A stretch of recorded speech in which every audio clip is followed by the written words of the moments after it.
Hi friends, ಎಲ್ಲರಿಗೂ ನಮಸ್ಕಾರ. ಬನ್ನಿ ಫ್ರೆಂಡ್ಸ್, ನಿನ್ನ ಜೊತೆ ನನ್ನ ಕತೆ ಸೀರಿಯಲ್ನ ಇವತ್ತಿನ ಸಂಚಿಕೆಯಲ್ಲಿ ಏನಾಗ್ತಿದೆ ಅಂತ ನೋಡ್ಕೊಬರೋಣ. ಅದಕ್ಕೂ ಮುಂಚೆ ಯಾರೆಲ್ಲ ನನ್ನ ವಿಡಿಯೋ ನೋಡ್ತಾ ಇದ್ದೀರಾ ಅವರೆಲ್ಲ ಪುಟ್ಟದೊಂದು ಲೈಕ್ ಮಾಡಿ, ಹಾಗೆ ಫಾಲೋ ಮಾಡೋದನ್ನು ಮರಿಬೇಡಿ ಫ್ರೆಂಡ್. ಬನ್ನಿ ಸ್ಟಾರ್ಟ್ ಮಾಡೋಣ. ಮೊದಲಿಗೆ ಫ್ರೆಂಡ್ಸ್, ಅಜಿತ್ನ ಬೈತಾ ಇರ್ತಾಳೆ. ಏನು ನೋಡ್ತಾ ಇದೆಯಾ, ನಾನು ಹೇಳಿದ ಕಾನ್ಸರ್ ಮಾಡೋ ಅಂತ ಅಂದಾಗ, ಅಮ್ಮ ಅದು ಏನಿಲ್ಲ ಬಿಡಮ್ಮ, ನೀನು ಹೆಂಗೆ ಹೇಳ್ತೀಯ ಹಂಗೆ ಅಂತ ಅಂದಾಗ, ಭೂಮಿ ಅಜಿತ್ ಮುಖ ನಾನು ನೋಡ್ತಾ ಇರ್ತಾಳೆ. ನನ್ನ ಮುಖ ಏನು ನೋಡ್ತೀಯ, ನಿಮ್ಮ ಅತ್ತೆಗೆ ಹೇಳು, ಸರಿ ಪೂಜೆ ಮಾಡ್ತೀವಿ ಅಂತ ಹೇಳು ಅಂತ ಅಂದಾಗ, ಸರಿ ಅತ್ತೆ ನೀವು ಹೆಂಗೆ ಹೇಳ್ತೀರ ಹಾಗೆ ನಾವು ಕೃಷ್ಣನ ಪೂಜೆ ಮಾಡ್ತೀವಿ ಅಂತ ಹೇಳ್ತಿರ್ಬೇಕಾದ್ರೆ, ಅಯ್ಯೋ ನನ್ನ ಮುದ್ದು ಸೊಸೆ, ನನ್ನ ಜಾಣೆ ಅಂತ ದೃಷ್ಟಿ ತೆಗಿತಿರ್ಬೇಕಾದ್ರೆ ಅಲ್ಲಿಗೆ ಶ್ರವಣ್ ಓಡ್ ಬಂದುಬಿಟ್ಟು, ತೊಗೊಳ್ಳಿ ಎಲ್ಲರಿಗೂ ಸಹ ಕೃಷ್ಣ ಜನ್ಮಾಷ್ಟಮಿಗೆ ಹೊಸ ಬಟ್ಟೆ ತಂದಿದ್ದೀನಿ ಅಂದ್ಬಿಟ್ಟು ಪ್ರತಿಯೊಬ್ಬರಿಗೂ ಸಹ ಕೊಡ್ತಾ ಇರ್ತಾನೆ. ದೇವಿಯನಿಗೆ, ಮನಸ್ವಿನಿಗೆ, ಅಪ್ಪುಗೆ, ಅಜ್ಜಿಗೆ, ಹಾಗೆ ಎಲ್ಲರಿಗೂ ಕೊಟ್ಬಿಟ್ಟು, ಅಕ್ಕನಿಗೂ ಕೊಟ್ಬಿಟ್ಟು ಈ ಕಡೆ ಅಜಿತ್ಗೂ ಕೊಡ್ತಾನೆ. ಕೊಟ್ಟಾದ್ಮೇಲೆ ಭೂಮಿ ನನಗೆ ತಂದಿಲ್ಲ ಅಂತ ತನ್ನ ಪಾಡಿಗೆ ತಾನು ಒಬ್ಬಳೇ ಬೇಜಾರು ಮಾಡ್ಕೊತಿರ್ಬೇಕಾದ್ರೆ ಭೂಮಿಗೂ ಸಹ ಕೊಟ್ಟಾಗ ಅವಳಿಗೆ ತುಂಬ ಖುಷಿ ಆಗ್ತಿರುತ್ತೆ. ಆವಾಗ ಸಂಗೀತ ಹೇಳ್ತಿರ್ತಾಳೆ, ಯಾಕೆ ಬೇಜಾರು ಮಾಡ್ಕೊಂಡಿದ್ಯಾ, ನನ್ನ ತಮ್ಮ ತುಂಬ ಪ್ರೀತಿಯಿಂದ ತಂದಿದ್ದಾನೆ, ಇಸ್ಕೋ ಭೂಮಿ ಅಂತ ಅಂದಾಗ, ಅಮ್ಮ ಏನು ಗೊತ್ತಾ ಅತ್ತೆ, ನಾವು ಹೋಗ್ತೀವಿ ಅಂತ ಗೊತ್ತಾದಾಗಿಂದಲೂ ಸಹ ಶ್ರವಣ್ ಸಾಹೇಬ್ರು ನನ್ನನ್ನು ತುಂಬ ಚೆನ್ನಾಗಿ ಮಾತಾಡ್ಸಿದ್ದಾರೆ. ಆವಾಗ ಅಪ್ಪನ ಪ್ರೀತಿ ಕೊಡ್ತಿದ್ರಲ್ಲ, ಆ ರೀತಿಯೇ ಕೊಡ್ತಾ ಇದ್ದಾರೆ ಸಾಹೇಬ್ರೆ. ನಾವು ಇನ್ನೊಂದು 2 ವಾರ ಇಲ್ಲೇ ಇದ್ಬಿಟ್ಟು ಹೋಗೋಣ, ಆವಾಗ ಎಷ್ಟು ಸಾಧ್ಯನೋ ಅಷ್ಟು ಪ್ರೀತಿನ ನಾನು ತೊಗೊಂಡು ಹೋಗ್ಬೋದು ಅಂತ ಕಣ್ಣೀರು ಹಾಕ್ಕೊಂಡು ಹೇಳ್ತಿರ್ಬೇಕಾದ್ರೆ ಈ ಕಡೆ ಸತ್ಯಣ್ಣನೂ ಅಳ್ತಾ ಇರ್ತಾನೆ, ಹಾಗೆ ಶ್ರವಣ್ ಸಹ ಕಣ್ಣೀರು ಉರಿಸ್ಕೊತಾ ಇರ್ತಾನೆ.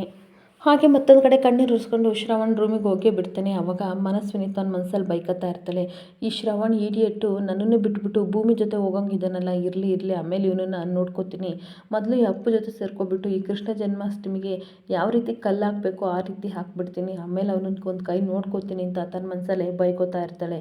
ಅಷ್ಟೊತ್ತಿಗೆ ಸಂಗೀತನೂ ಸಹ ಸಮಾಧಾನ ಮಾಡಿಬಿಟ್ಟು ತನ್ನ ತಮ್ಮನ ಮಾತಾಡ್ಸೋಕ್ಕೆ ಅಂತ ಹೋಗ್ತಾ ಇರ್ತಾಳೆ. ಇನ್ನೊಂದು ಕಡೆ ರೂಮಲ್ಲಿ ಅಪ್ಪು ಮತ್ತು ಮನಸ್ವಿನಿ ಇಬ್ಬರು ಮಾತಾಡ್ತಿರ್ತಾರೆ. ಅವಾಗ ಅಪ್ಪು ಹೇಳ್ತಾ ಇರ್ತಾಳೆ, ಆ ಸೀತಾರಾಮ ಕಲ್ಯಾಣೋತ್ಸವ ದಿನ ಅಜಿತ್ತು ಅವಳಿಗೆ ತಾಳಿ ಕಟ್ಟಿದೆ ನನ್ನ ಕೈಲಿ ಸಹಿಸ್ಕೊಳಕ್ಕಾಗ್ತಿರ್ಲಿಲ್ಲ, ಅಂಥದ್ರಲ್ಲಿ ಇವಳು ಮಗು ಈ ಮನೆ ವಾರಿಸ್ತಾರಣ, ನನಗಂತೂ ಇಮ್ಯಾಜ್ ಸಹ ಮಾಡ್ಕೊಳಕ್ಕಾಗ್ತಿಲ್ಲ, ಚೇ ಅಂತ ಬೈತಾ ಇರ್ತಾಳೆ. ಆಗ ಮನಸ್ಸಿಗೆ ತುಂಬ ಕೋಪ ಮಾಡ್ಕೊಂಡು ಹೇಳ್ತಾ ಇರ್ತಾಳೆ, ನಿಮ್ಮ ಅಮ್ಮ ಒಬ್ಬರು ನಾವು ಏನು ಮಾಡೋಕ್ಕೋದ್ರೂ ಬಿಡೋಕ್ಕೆ ಇಲ್ಲ ಅಂತಾಗ, ಹೌದು ಎಲ್ಲ ಅವರಿಂದಲೇ ಆಗೋದು, ಹಿಂಗೆ ಆಗ್ತಾಯಿದ್ರೆ ಒಂದಲ್ಲ ಒಂದು ದಿನ ನನಗೆ ಗೇಟ್ ಪಾಸ್ ಮಾಡ್ತಾಳೆ ಅಂತ ಹೇಳ್ತಾ ಇರಬೇಕಾದ್ರೆ ಮನಸ್ವಿನಿ ಹೇಳ್ತಾ ಇರ್ತಾಳೆ, ಆದಷ್ಟು ಬೇಗ ನಾವು ಅವಳನ್ನು ಎಡಿಟ್ ಮಾಡಬೇಕು ಅಂತ ಹೇಳ್ತಾ ಇರ್ತಾಳೆ. ಆವಾಗ ಮತ್ತೆ ಮನಸ್ವಿನಿ ಪ್ಲ್ಯಾನ್ ಹೇಳ್ತಾ ಇರ್ತಾಳೆ, ನಾಳೆ ಏನಾದರೂ ಸರಿ ಬಾಲಕೃಷ್ಣ ವಿಗ್ರಹನ ಅವಳು ಮಡ್ಲಲ್ಲಿ ಇಟ್ಕೋಬಾರ್ದು, ಪೂಜೆಗೂ ಕೂತ್ಕೋಬಾರ್ದು, ಆ ರೀತಿ ಮಾಡಬೇಕು, ಅವಳೇ ಪೂಜೆಗೆ ಕೂತ್ಕೊಳ್ದಂಗೆ ಅವಳನ್ನೇ ಮಲಗಿಸ್ಬಿಟ್ರೆ ಅಂತ ಹೇಳ್ತಿರ್ಬೇಕಾದ್ರೆ ಶಾಕಾಗಿ ಅಪೇಕ್ಷೆ ಅವಳ ಮುಖನ ನೋಡ್ತಾ ಇರ್ತಾಳೆ. ಮತ್ತೆ ಏನು ಮಾಡೋಣ ಅಂತಲೇ ಗೊತ್ತಾಗ್ತಿಲ್ಲ ಅಂತ ಹೇಳ್ತಿರ್ಬೇಕಾದ್ರೆ ಆಗ ಅಪ್ಪು ಪ್ಲ್ಯಾನ್ ಮಾಡ್ತಿರ್ತಾಳೆ, ಒಂದು ಕೆಲಸ ಮಾಡೋದನ್ನ, ಹಾಗೆ ನಾಳೆ ಹೇಗಿದ್ರೂ ಸಹ ಉಪವಾಸ ಅಲ್ವಾ, ಅವಾಗ ಅಮ್ಮಂಗೆ ಹೇಳೋಣ, ಅಮ್ಮ ಒಂದು ಗ್ಲಾಸ್ನ ಜ್ಯೂಸ್ ರೆಡಿ ಮಾಡಮ್ಮ, ಅವಳಿಗೆ ಸುಸ್ತಾಗುತ್ತೆ ಅಂತ ಹೇಳಿ ಜ್ಯೂಸ್ ಒಳಗೆ ನಾವು ನಿದ್ದೆ ಮಾತ್ರ ಹಾಕಿ ಕುಡ್ಸೋಣ, ಅವಾಗ ಅವಳಿಗೆ ಹೇಗೆ ಕೃಷ್ಣನ ತನ್ನ ತೊಡೆ ಮೇಲೆ ಹಾಕ್ಕೊಂಡು ಮಲಗಿಸ್ತಾಳೆ, ಹಾಗೆ ಜೋಕಾಲಿ ಆಡಿಸ್ತಾಳೆ, ಏನೂ ಮಾಡೋಕ್ಕಾಗಲ್ಲ, ಅವಳೇ ನಿದ್ದೆಲಿ ತೇಲಾಡ್ತಾ ಇರ್ತಾಳೆ, ಆ ಥರ ಮಾಡೋಣ ಅಂದಾಗ, ವಾವ್ ಅಪ್ಪು ಸೂಪರ್ ಪ್ಲ್ಯಾನು, ನಾಳೆ ಇಷ್ಟು ಆಗಿಬಿಟ್ರೆ, ನಾವು ಅಂದ್ಕೊಂಡಾಗ ಆಗಿಬಿಟ್ರೆ ಅಷ್ಟೇ ಸಾಕು, ಅಜ್ಜಿ ಲೈಫ್ ಲಾಂಗ್ ಅವಳನ್ನ ಕ್ಷಮಿಸಲ್ಲ ಅಂತ ಈ ಕಡೆ ಮನಸ್ವಿನೂ ಸಹ ಹೇಳ್ಕೊಂಡು ಇಬ್ಬರು ನಗಾಡ್ತಾ ಇರ್ತಾರೆ. ಮತ್ತೆ ಅಪೇಕ್ಷೆ ಹೇಳ್ತಾ ಇರ್ತಾಳೆ, ಅವತ್ತೊಂದಿನ ಕೆನ್ನೆಗೆ ಹೊಡೆದಿರ್ತಾಳೆ, ಮನಸ್ವಿನಿ ಕೆನ್ನೆಗೆ ಹೊಡೆದಿರೋದ್ರಿಂದ ಮತ್ತೆ ಹೇಳ್ತಾ ಇರ್ತಾಳೆ, ನೋಡಿ ಇವಾಗ ಭೂಮಿಗೆ ಗೊತ್ತಾಗ್ಬಾರ್ದು, ಆ ರೀತಿ ನಾವು ಪ್ಲ್ಯಾನ್ ಮಾಡಬೇಕು, ಹುಷಾರಾಗಿ ಮಾಡಬೇಕು ಅಂತ ಹೇಳಿದಾಗ, ಸರಿ ಆಯಿತು ಡನ್ ಅಂತ ಹೇಳ್ತಾ ಇರ್ತಾಳೆ. ಇನ್ನೊಂದು ಕಡೆ ಮನೆಯವರೆಲ್ಲರೂ ಸಹ ಕೃಷ್ಣ ಜನ್ಮಾಷ್ಟಮಿ ಪೂಜೆಗೆ ಎಲ್ಲ ರೆಡಿ ಮಾಡ್ಕೊತಿರ್ಬೇಕಾದ್ರೆ ಅಜ್ಜಿ ಹೇಳ್ತಾ ಇರ್ತಾರೆ, ನೋಡು ಇನ್ನೊಂದು ಸಲ ಯೋಚನೆ ಮಾಡು, ಕೃಷ್ಣನ ತೊಟ್ಲು ತೂಗೋ ಕೈ ಭೂಮಿದೇ ಆಗಬೇಕಂತ ಕೇಳ್ತಿರ್ಬೇಕಾದ್ರೆ ಸುಮ್ಮನೆ ತನ್ನ ಪಾಡಿಗೆ ತಾನು ಏನೋ ಕೆಲಸ ಮಾಡಿಕೊಂಡು ಸಂಗೀತ ಕೂತಿರ್ತಾಳೆ. ಮತ್ತೆ ಅಜ್ಜಿ ಬೇಜಾರು ಮಾಡ್ಕೊಂಡು ಹೇಳ್ತಾ ಇರ್ತಾರೆ, ನಿನಗೆ ಇನ್ನೊಬ್ಬ ಮಗ ಇದ್ದಾನೆ, ನಚಿತನೂ ಸಹ ಬಂದು ಮದುವೆ ಆಗಿ ಬಂದಮೇಲೆ ಅವನ ಹೆಂಡತಿ ಕೈಲಿ ನಾವು ತೊಟ್ಲನ್ನ ತೂಗಿಸ್ಬೋದು, ಯೋಚನೆ ಮಾಡು ಅಂತ ಹೇಳ್ತಾ ಇರ್ತಾಳೆ. ಆಗ ಸಂಗೀತ ಹೇಳ್ತಾ ಇರ್ತಾಳೆ, ಅಮ್ಮ ಅಚ್ಯುತ್ ನಚಿಕೇತ ಇಬ್ಬರು ನನಗೆ ಒಂದೇ ಕಣಮ್ಮ, ಇಬ್ಬರೂ ಒಂದೇ ದೃಷ್ಟಿಯಲ್ಲಿ ನಾನು ನೋಡೋದು, ನೀನು ಭೇದ ಭಾವ ಮಾಡಬಾರ ಅಂತ ಹೇಳಿದ ತಕ್ಷಣ ಅಲ್ಲಿ ಅಜಿತ್ತು, ಅಮ್ಮ ನಾನು ಬಂದ್ಬಿಟ್ಟೆ ಅಂತ ಹೇಳಿದ ತಕ್ಷಣ, ನೋಡಮ್ಮ ಅಜಿತ್ ಮತ್ತು ಭೂಮಿ ಇಬ್ಬರು ಸಹ ಬಂದರು, ನೀನು ಕೃಷ್ಣನ ವಿಗ್ರಹನ ತಂದು ಕೊಟ್ಟರೆ ನಾನು ಪೂಜೆಗೆ ರೆಡಿ ಮಾಡ್ತೀನಿ ಅಂತ ಅಂದಾಗ ಅಜ್ಜಿ ಬೇಜಾರು ಮಾಡಿಕೊಂಡು ಕೃಷ್ಣನ ವಿಗ್ರಹ ತರೋಕ್ಕೆ ಅಂತ ಹೋಗ್ತಾ ಇರ್ತಾಳೆ. ಇನ್ನೊಂದು ಕಡೆ ಪೂಜೆಗೆ ರೆಡಿ ಮಾಡ್ಕೊತಿರ್ಬೇಕಾದ್ರೆ ಅಲ್ಲಿ ಅಪೇಕ್ಷೆ ಮತ್ತು ಮನಸ್ವಿನಿ ಇಬ್ಬರು ಬಂದುಬಿಟ್ಟು, ಅಮ್ಮ ಜ್ಯೂಸ್ ತೊಗೊಳಮ್ಮ ಅಂತ ಅಂದಾಗ, ಇದೇನು ನನ್ನ ಮಗಳಿಗೆ ಇಷ್ಟೊಂಥರ ಒಳ್ಳೆ ಬುದ್ಧಿ ಬಂದಿದೆಯಲ್ಲ ಅಂದಾಗ, ಪೂಜೆ ಮುಗಿಯೋಷ್ಟೊತ್ತಿಗೆ ಎಷ್ಟೊತ್ತಾಗುತ್ತೋ ಗೊತ್ತಿಲ್ಲ, ಅದಕ್ಕೋಸ್ಕರ ಜ್ಯೂಸ್ ಕುಡಿಬಿಡಿ ಅಂತ ಮನಸ್ವಿನಿ ಹೇಳ್ತಿರ್ಬೇಕಾದ್ರೆ ಈ ಕಡೆ ಜ್ಯೂಸ್ ತಗೊಂಡ ಸಂಗೀತ ಹೇಳ್ತಾ ಇರ್ತಾಳೆ, ನೀನು ಮೊದಲು ಕುಡಿ, ನಾನು ಆಮೇಲೆ ಕುಡಿತೀನಿ ಅಂತ ಅಂದಾಗ, ಬೇಡ ಅತ್ತೆ ಅಂದಾಗ, ಇಲ್ಲ ನೀನು ಕುಡಿ ಭೂಮಿ ಅಂತ ತನ್ನ ಕೈಲಿರೋ ಜ್ಯೂಸ್ನ ಭೂಮಿ ಕೊಡ್ತಾಳೆ.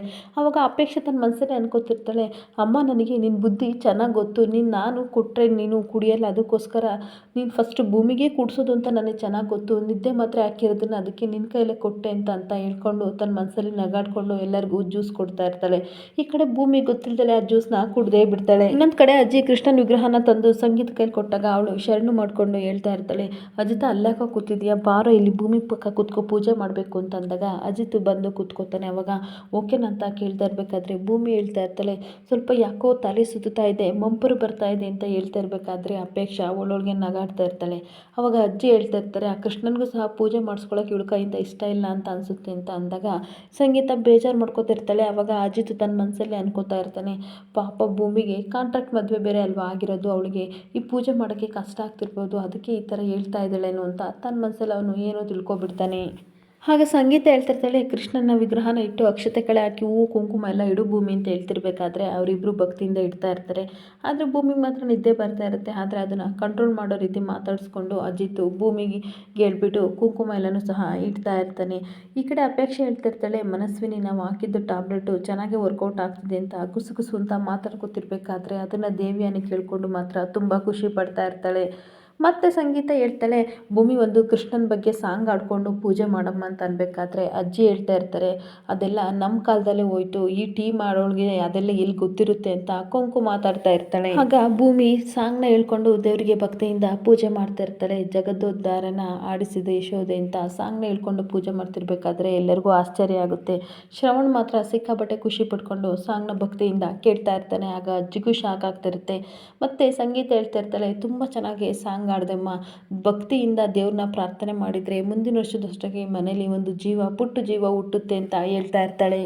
ನಮ್ಮ ವಿಷಯದಲ್ಲಿ ಇದೆಲ್ಲ ನಂಬಿಕೆಯಿಂದ ಒಳ್ಳೆಯದಾಗಿದೆ, ನೀನು ಸಹ ಇದನ್ನು ನಂಬು ಅಂತ ಹೇಳ್ಬಿಟ್ಟು ತಗೋ ಈ ಕೃಷ್ಣನ ವಿಗ್ರಹನ ನೀನು ತನ್ನ ಮಗು ಅಂತ ಅಂದ್ಕೊಂಡು ತೊಟ್ಟಲ್ಲಿ ಇಟ್ಕೊಂಡು ಜೋಗುಳ ಆಡ್ತೀವಲ್ಲ ಆ ರೀತಿ ನಿನ್ನ ಮಡ್ಲಲ್ಲಿ ಇಟ್ಕೊಂಡು ಜೋಗುಳ ಆಡು ಅಂತ ಅಂದಾಗ ಅಜಿತ್ ಮುಖನ ಭೂಮಿ ನೋಡ್ತಾ ಇರ್ತಾಳೆ. ಅವಾಗ ಭೂಮಿನ ತಗೋ ಅಂತ ಅಂದಾಗ ಅವಳು ಭಕ್ತಿಯಿಂದ ಇಸ್ಕೊಳ್ಳೋಕ್ಕೆ ಅಂತ ಹೋಗ್ತಾಳೆ. ಈ ಕಡೆ ಸಂಗೀತನೂ ಸಹ ಕೃಷ್ಣನ ವಿಗ್ರಹನ ಕೊಟ್ಟ ತಕ್ಷಣ ಇನ್ನೇನು ಕೆಳಗೆ ಬೀಳಬೇಕು ನಿದ್ದೆಗಣ್ಣಲ್ಲಿ ಅಷ್ಟೊತ್ತಿಗೆ ಭೂಮಿ ಕೈನ ಅಜಿತ್ ಇಟ್ಕೊಂಡು ಶಾಕಾಗಿ ನೋಡ್ತಿರ್ಬೇಕಾದ್ರೆ ಮನೆಯವರೆಲ್ಲರೂ ಸಹ ಇನ್ನೇನು ಬಿದ್ದೇ ಬಿಡ್ತೇನೋ ಅಂತ ಶಾಕಾಗಿ ನೋಡ್ತಾ ಇರ್ತಾರೆ. ಅಷ್ಟೊತ್ತಿಗೆ ಅಜಿತ್ ಅದನ್ನು ಇಟ್ಕೋತಾನೆ.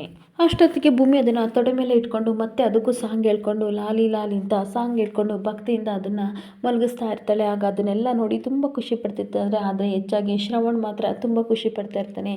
ಅಪೇಕ್ಷೆ ಮತ್ತು ಮನಸ್ವಿನಿ ಏನೂ ಆಗಲಿಲ್ವ ಅಂತ ಹೊಟ್ಟೆ ಹುರ್ಕೋತಾ ಇರ್ತಾರೆ. ಆವಾಗ ಸಾಂಗ್ ಎಲ್ಲ ಆಡಿದ್ಮೇಲೆ ಸಂಗೀತ ಹೇಳ್ತಾ ಇರ್ತಾಳೆ, ಅದನ್ನು ಇಬ್ಬರು ಸಹ ತೊಟ್ಲಲ್ಲಿ ಹಾಕ್ಬಿಟ್ಟು ಇಬ್ಬರು ಒಟ್ಟಿಗೆ ಜೋಕಾಲಿ ಥರ ತೂಗಿ ಅಂತ ಅಂದಾಗ ಅಜಿತ್ ಭೂಮಿ ಮುಖನ ನೋಡ್ತಾ ಇರ್ತಾನೆ. ಆವಾಗ ಮತ್ತೆ ಇಬ್ಬರು ಸಹ ಭಕ್ತಿಯಿಂದ ಅಮ್ಮ ಹೇಗೆ ಹೇಳ್ಕೊಡ್ತಾರೋ ಆ ರೀತಿ ಜೋಕಾಲಿಲಿ ತೂಗ್ತಿರ್ತಾರೆ. ಇನ್ನೊಂದು ಕಡೆ ಅಶ್ವಿನಿ ಮತ್ತು ಅಪೇಕ್ಷೆಗೆ ತುಂಬ ಕೋಪ ಬಂದಿರುತ್ತೆ. ನಾವು ಮಾಡಿದ ಪ್ಲಾನ್ ಏನೂ ವರ್ಕ್ ಆಗಲಿಲ್ವ ಅಂತ ಇಬ್ಬರು ಯೋಚನೆ ಮಾಡ್ತಾ ಇರಬೇಕಾದ್ರೆ ಆಗ ಕೋಪ ಮಾಡಿಕೊಂಡು ಮನಸ್ವಿನಿ ಹೇಳ್ತಾ ಇರ್ತಾಳೆ, ಅಲ್ಲ ನಾನು ಎಷ್ಟು ಕಷ್ಟಪಟ್ಟು ಪ್ಲ್ಯಾನ್ ಮಾಡಿದ್ವಿ, ಆದರೆ ಹೇಗಾದರೂ ಸರಿ ಕೊನೆ ಎಂಡಿಗೆ ಅವಳೇ ಗೆದ್ದು ಬಿಡ್ತಾಳೆ ಅಂದಾಗ ಹೌದು ನಾವು ಏನು ಪ್ಲ್ಯಾನ್ ಮಾಡಿದ್ರು ಅಷ್ಟೇ ಕೊನೆಗೆ ಝೀರೋನೇ ನಮಗೆ ಅಂತ ಅಪ್ಪನು ಸಹ ಹೇಳ್ತಿರ್ತಾಳೆ.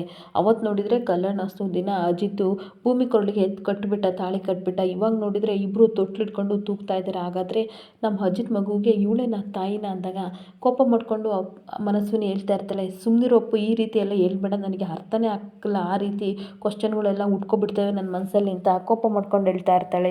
ಆಗ ಕೋಪ ಮಾಡ್ಕೊಂಡು ಮನಸ್ವಿನಿ ಹೇಳ್ತಾ ಇರ್ತಾಳೆ, ಅಲ್ಲ ತೊಟ್ಲು ಪೂಜೆ ಮಾಡಿದ ತಕ್ಷಣ ಏನು ಮಕ್ಕಳಾಗ್ತಾವ, ಆಗೇನಾದ್ರು ಇದ್ದರೆ ಪ್ರಪಂಚದಲ್ಲಿ ಮಕ್ಕಳಾಗ್ದಂಗೆ ಎಷ್ಟು ಜನ ಇದ್ದಾರೆ ಹೇಳು ನೋಡು ಅಂದಾಗ ಕರೆಕ್ಟ್ ಅಲ್ವಾ, ನೀನು ಹೇಳೋದು ಕರೆಕ್ಟ್ ಇದೆ, ಈ ಆ್ಯಂಗಲಲ್ಲಿ ನಾವು ಯೋಚನೆ ಮಾಡಲೇಬೇಕು.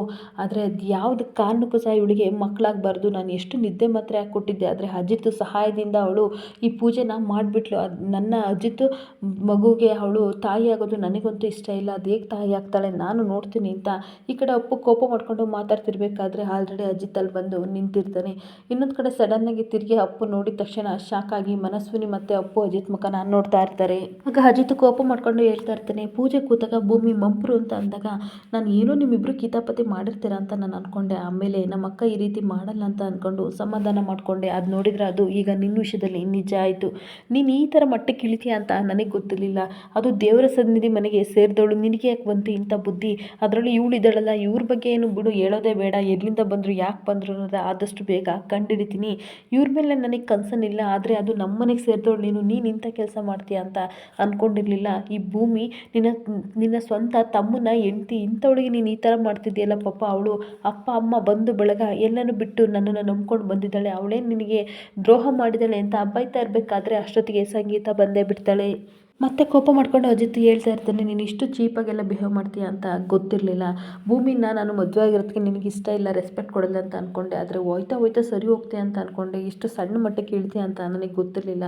ಜ್ಯೂಸಲ್ಲಿ ನಿದ್ದೆ ಬರೋ ಮಾತ್ರೆ ಹಾಕಿದ್ಯಲ್ಲ ಅಂತ ಹೇಳ್ತಿರ್ಬೇಕಾದ್ರೆ, ಏನೋ ಅಜಿತ ಅಪೇಕ್ಷೆ ಜ್ಯೂಸಲ್ಲಿ ನಿದ್ದೆ ಬರೋ ರೀತಿ ಮಾತ್ರೆ ಹಾಕಿ ಭೂಮಿಗೆ ಕುಡಿಸ್ತಿಲ್ಲ ಅಂತ ಅಂದಾಗ ಹ್ಞೂ ಅಮ್ಮ ಅಂತ ಅಂದಾಗ ಅದನ್ನು ಕೇಳಿ ಶಾಕ್ ಆಗಿ ಸಂಗೀತ ಅಪೇಕ್ಷೆ ಮುಖ ನಾನು ನೋಡ್ತಾ ಇರ್ತಾಳೆ. ಇಲ್ಲಿಗೆ ಸಂಚಿಕೆ ಎಂಡ್ ಆಗ್ತಿದೆ. ಈ ವಿಡಿಯೋ ಇಷ್ಟ ಆದರೆ ಪುಟ್ಟದೊಂದು ಲೈಕ್ ಮಾಡಿ ಹಾಗೆ ಫಾಲೋ ಮಾಡಿ ಫ್ರೆಂಡ್ಸ್. Thank you.